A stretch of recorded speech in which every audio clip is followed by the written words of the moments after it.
Welcome back to the Citrus Bowl in Orlando, Florida, where the hometown Tuskers have a 14-0 halftime lead over the Omaha Nighthawks. We are pleased to be joined now by a familiar face to football fans and the part owner and president of the Florida Tuskers, Joe Theismann. And Joe, thanks for taking the time with us.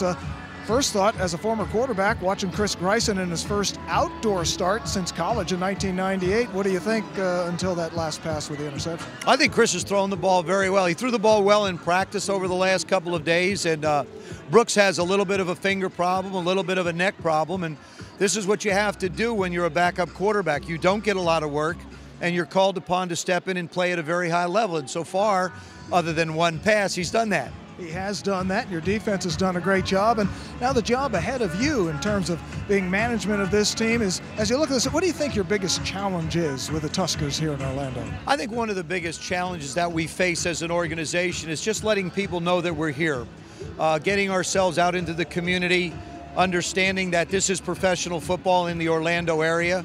One of the things I wanted to do tonight was to get the young kids out, the little peewees out playing, and have their mom and dads come out and say that this is professional football, and teach them in this area that this kind of professional football can be like any professional football any place else.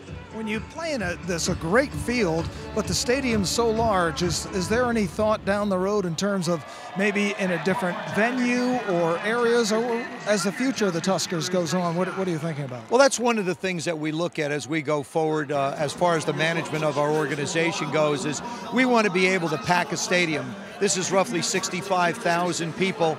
We have a darn good crowd tonight. A lot of people came out on a cool night. There's some other things going on in the city, so I'm very pleased with the attendance.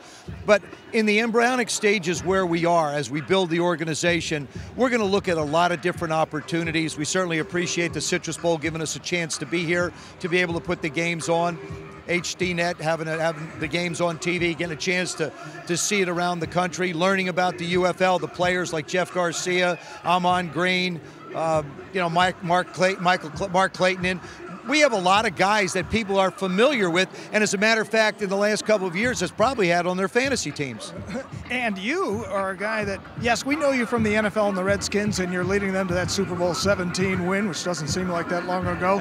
But you also played in the CFL, so other leagues are nothing new to you. What do you think about the future of the UFL? I like the future of the UFL, and that's one of the reasons why I got involved in the capacity I did as an owner and as a president, because I like to be getting into things at the beginning stages of it. I like the opportunity and the challenge to build an organization from the ground up.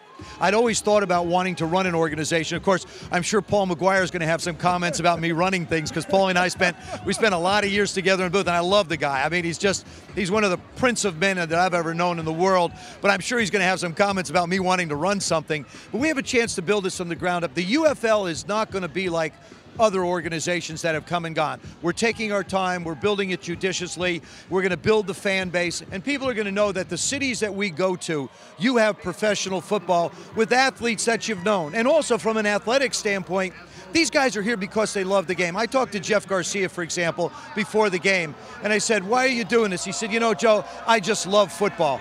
And every guy that puts on a uniform out here, it's not an economic thing for them. It's a love for the game, as the fans have come out tonight. Well, we have all loved our experience with the UFL. We thank you for your time, and good luck with things here in Florida. Paul McGuire with an opinion?